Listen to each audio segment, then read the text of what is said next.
Hello बच्चों, चलिए प्रश्न को पढ़ते हैं।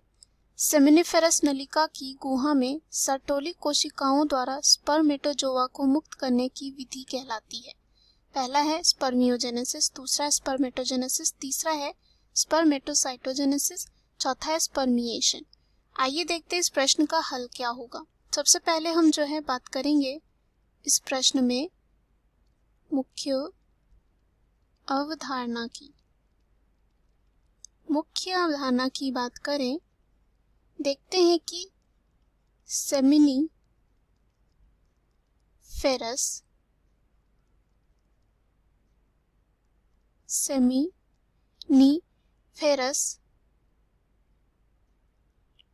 नलिका क्या होता है।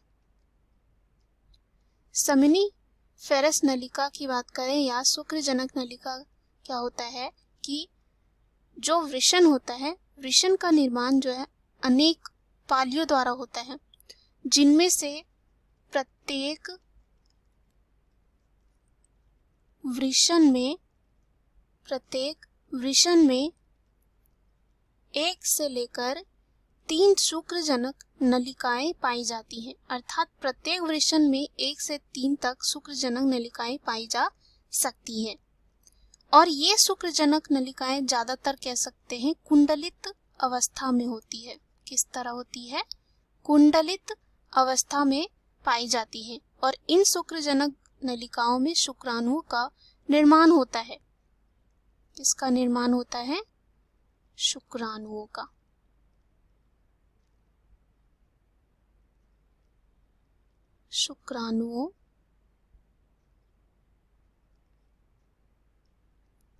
शुक्राणुओं का जो है क्या होता है? निर्माण होता है। और हर एक शुक्रजनक नलिका जो होती है 2 प्रकार की नलिकाओं के द्वारा जो है घिरी हुई पाई जाती है। इन कोशिकाओं को नर जो है जनन कोशिका और दूसरा जो है सर्टोली कोशिका कहा जाता है।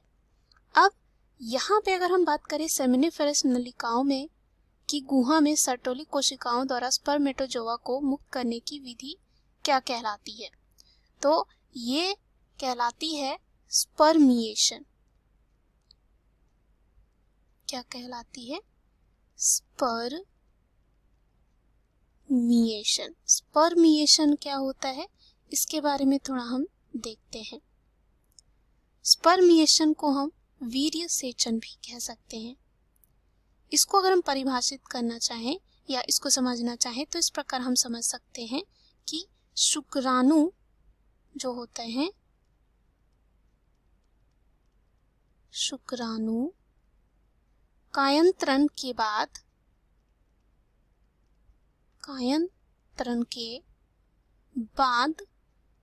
मुक्त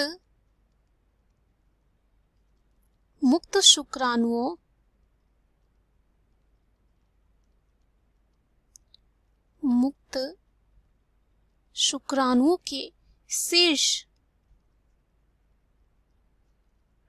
जो सर्टोली कोशिका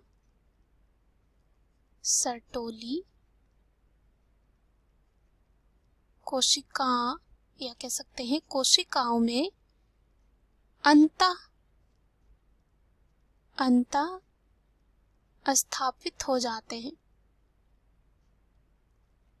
और शुक्रजनक नलिकाओं के स्तर से शुक्राणुओं के उनकी गुहा या कह सकते हैं छिद्र में मोचित या मुक्त होने की प्रक्रिया को ही वीर्य सेचन कहा जाता है। तो विकल्प में चलते हैं। पहला विकल्प यहाँ हमारे सामने दे रखा है स्पर्मियोजेनेसिस। अब स्पर्मियोजेनेसिस क्या होता है? इसे हम शुक्राणु जनन भी कह सकते हैं। इसमें क्या देखा जाता है कि स्पर्मियोजेनेसिस में नर के वृषण में शुक्राणुओं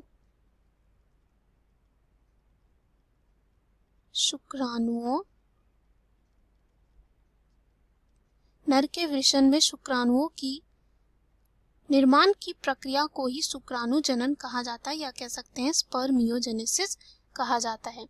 और ये जो बनता है उसे हम कह सकते हैं नर युग्मक और नर युग्मक भी कहते हैं। मानव में यदि लिंग निर्धारण के लिए कह सकते हैं निर्धारण तत्वों की बात करें तो यह एक महत्वपूर्ण तत्व माना जाता है। दूसरा दे रखा है स्पर्मेटोजेनेसिस। इस प्रक्रिया में क्या होता है, कह सकते हैं शुक्राणुओं का निर्माण होता है। तो यहाँ पे पहला जो है गलत हो जाता है, क्योंकि हमें यहाँ पूछा गया है सर्टोली कोशिकाओं द्वारा स्पर्मेटोजोआ को मुक्त करने की विधि। पहला गलत हो जाता है, यहाँ दूसरा भी गलत होगा, क्योंकि स्पर्मेटोजेनेसिस एक ऐसी प्रक्रिया होती है जिसमें शुक्राणु बनते हैं। तीसरा दे रखा है स्पर्मेटोसाइटोजेनेसिस।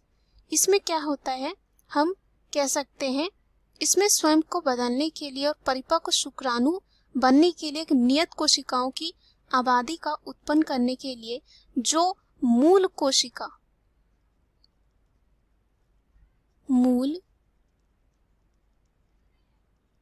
कोशिकाओं से विभाजित करना कह सकते हैं शामिल होता है।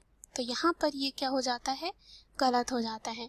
चौथा दे रखा है स्पर्मिएशन, जो इस प्रश्न का क्या हो जाएगा, सही उत्तर।